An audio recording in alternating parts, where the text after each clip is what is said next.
It was a tremendously exciting performance last night from Jaron Ennis against the very tough and very game Roiman who was stopped in the 10th round. I put a post up on the community section of my YouTube channel last night saying that Ennis is the most athletic welterweight I've seen since Sugar Ray Leonard. Meldrick Taylor is an honorable mention. Now, we know that it takes a lot more than great athleticism to be a great fighter. Just because Ennis has athleticism in the same ballpark as a Ray Leonard doesn't mean he's going to be as great as a Ray Leonard, doesn't mean he's going to get the same kind of results, obviously. But even if Ennis doesn't go on to be a Hall of Famer and all-time great, fighters like him are very, very important for the sport of boxing because they attract attention, especially today with social media and what have you. He is going to produce a lot of highlight reel knockouts that are going to go viral and little clips on TikTok and Instagram and so on. And again, that draws attention to the sport. If you look at Mike Tyson, he is, over the long haul, the most popular heavyweight of all time, even more popular than Muhammad Ali. I would say at the peak of Muhammad Ali's career, he might have been more popular than Mike Tyson was at the peak of his career in the mid to late 1980s. But again, over the long haul, Mike Tyson is much more popular than Ali. There are kids today who weren't even born when Mike Tyson was still heavyweight champion, that are absolutely in love with the guy, that copy his moves, that go in the gym and try and fight like him and throw punches like him, that share clips of his knockouts all over the place. Why is this? Because Mike Tyson wasn't the greatest heavyweight of all time, but he was arguably the most exciting heavyweight of all time because of his athleticism. He wasn't just a big puncher who could take a shot and was aggressive. No, he was a big puncher who could take a shot, who was very aggressive and tremendously fast, who threw combinations that you've never seen a heavyweight with that type of power be able to throw before. So it showed us something new when we saw a Mike Tyson. We hadn't seen anything like that before in terms of what he was able to do, the moves he could pull off with the speed and the power and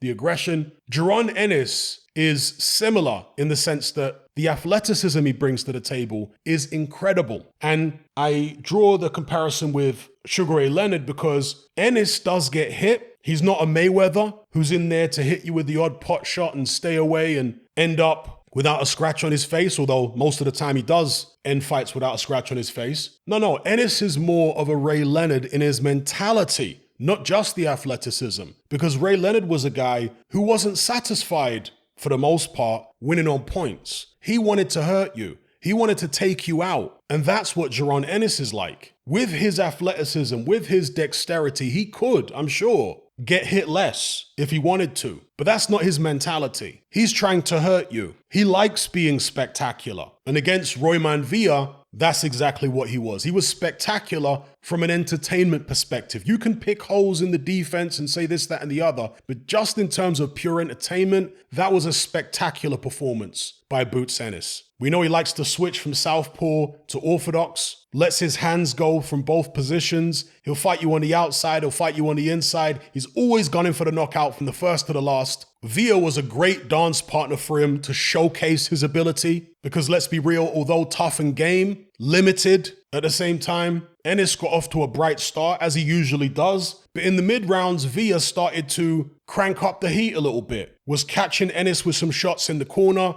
most of which didn't land particularly clean. There were grazing shots, but he was connecting. And you wondered at that stage, what would happen? Would Ennis maybe start to run low on gas if Villa's able to keep this pressure up? But Ennis answered with vicious combinations, stamping his authority on the fight, drawing a line in the sand, saying this far and no further. This was maybe around round 6 or 7. Really opened up on the guy, busted his nose. Again, Villa, to his credit, kept on coming, but you understood the damage he took around rounds 6, 7, 8 was taking its toll on him. Then we move into rounds 9 and 10. Many fighters at that point, being a mile ahead on the scorecards, would have said to themselves, you know what, let me not do anything too reckless here. Let me sit back, hit the guy with a jab, tie him up on the inside. I win on points. That's not Boots Ennis. He said he was going to stop this guy, and that's exactly what he went out there and did. And apparently achieved that with an injured hand. He was complaining in the corner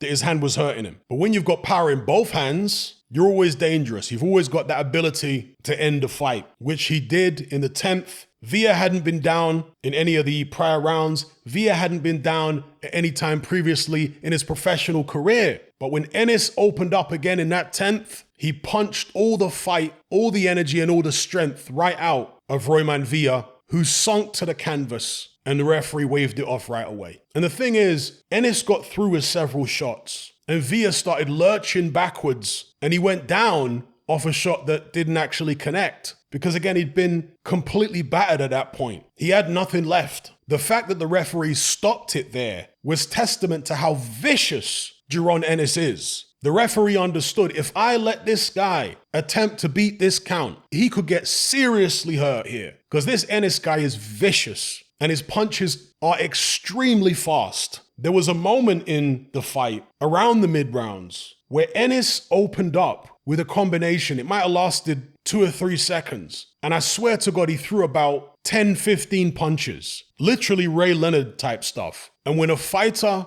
goes in for the finish, when his opponent is wounded, that's when you're going to see the full extent of their hand speed. I mean, with Mike Tyson, going back to him, he was an example of that. You'd see flashes of Mike Tyson's speed in a fight with single shots and 1-2s, 1-2-3s. But when he had somebody hurt, that's when he would go into Super Saiyan mode. And you would see hand speed on a heavyweight, the likes of which you've never seen, at least not with that kind of power. Because you had people like Floyd Patterson, Muhammad Ali, who had tremendously fast hands, but they didn't have the kind of power that Mike Tyson had to go with that speed and combination punching. When Mike Tyson had you hurt, the speed at which he'd set about you was unbelievable, breathtaking, exhilarating. A couple of examples being Jesse Ferguson after he dropped him. Go and have a look at that fight and see what happens when he drops Jesse Ferguson. Ferguson gets off the canvas. Mike Tyson lays into him with just cartoonish speed. Another example would be Pinkland Thomas. When that fight ended, the way Mike Tyson laid into him, unbelievable. The speed was just, and the power,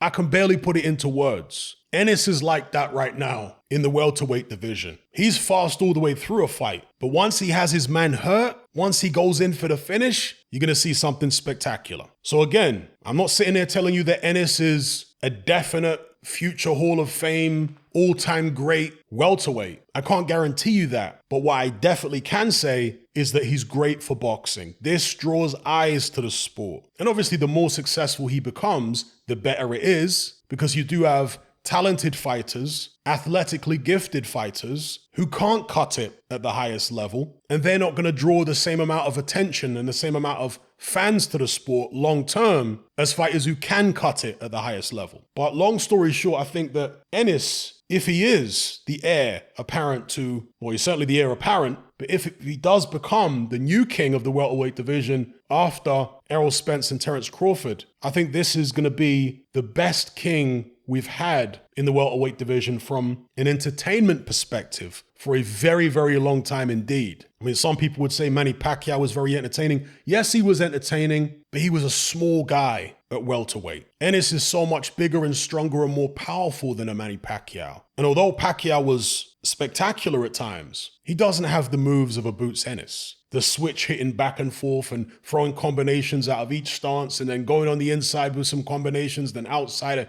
No. And again, I'm not diminishing Manny Pacquiao here. Multi-division champion, Hall of Famer, all-time great, no question. But we're talking about welterweight here. And to me, Boots Ennis, if he becomes champion, right now he's IBF interim, if he becomes full champion, he'll be the most exciting welterweight champion we've had in many years. And on that, IBF mandatory status he has, well, interim status, kind of the same as mandatory. It's my opinion that one of the motivating factors for Errol Spence finally deciding to take the fight against Terence Crawford was the fact that Jaron Ennis is knocking on his door. Because he has to fight Ennis at some stage. And that is a fight that he could very well lose. If you're going to go into a fight as risky as that, you want to get paid big money, especially when you may be coming towards the end of your career. The biggest money fight for Errol Spence, of course, is Terence Crawford, the one he's finally decided to take. A fight which he didn't seem keen on for a long time, or at least his handlers didn't seem keen on it. But I think they've been forced to make a decision. There's an extremely tough fight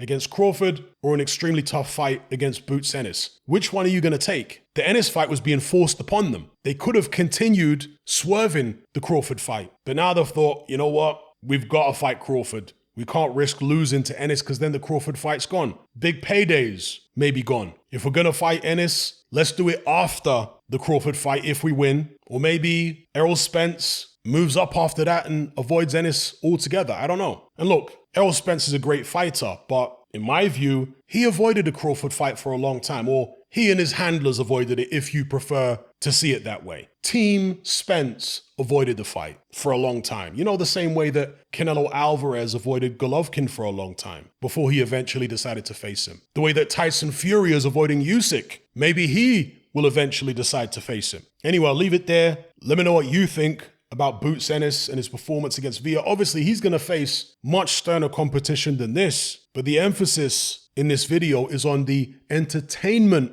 value that Boots Ennis brings to the table. That's what's most impressive about him, and that's what's most valuable in him for the sport of boxing. So, leave me your thoughts. Are you sick and tired of the mainstream mindset?